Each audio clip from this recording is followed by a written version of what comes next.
కాకినాడ పోర్టులో భారీగా రేషన్ బియ్యం పట్టుబడింది. 5 మిల్లుల నుంచి లారీల్లో అక్కడికి తీసుకొచ్చినటువంటి వాటిని బియ్యాన్ని పట్టుకున్నారు. ఏకంగా 140 టన్నుల బియ్యాన్ని పట్టుకున్నారు.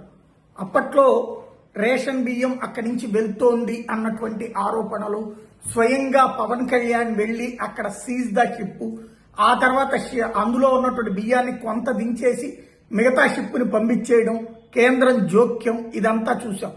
అయితే ఆ రోజు నుండి ఈ రోజు వరకు ఏదో అప్పుడు ద్వారంపూడి చంద్రశేఖర్ రెడ్డి ఇంకెవరో వైసీపీ వాళ్ళు ఉన్నారని చెప్పిందంట. ఏ ఒక్కళ్ళ మీద అరెస్టులు చేయలేదు, కేసులు పెట్టలేదు. ఆ తర్వాత అక్కడక్కడ ఈ రోడ్ల మీద పట్టుకుంటున్నటువంటివి ఉన్నాయి, రేషన్ షాపులు వాళ్ళ దగ్గర పట్టుకుంటున్నటువంటివి ఉన్నాయి. ఇప్పుడు ఏకంగా మరొకసారి కాకినాడ పోర్టులో 5 లారీల బియ్యం, అంటే ఆషామాషి కాదు, అది కరెక్ట్గా షిప్లో ఎక్కించడానికి రెడీ అయిన సందర్భంలో పట్టుకున్నటువంటి వ్యవహారం కావడం, అది రేషన్ బియ్యమే అని తేల్చి చెప్పినటువంటి నేపథ్యంలో సంచలనం సృష్టిస్తోంది. మరి ఈ దఫానన్నా మూలాలను పట్టుకుంటారా?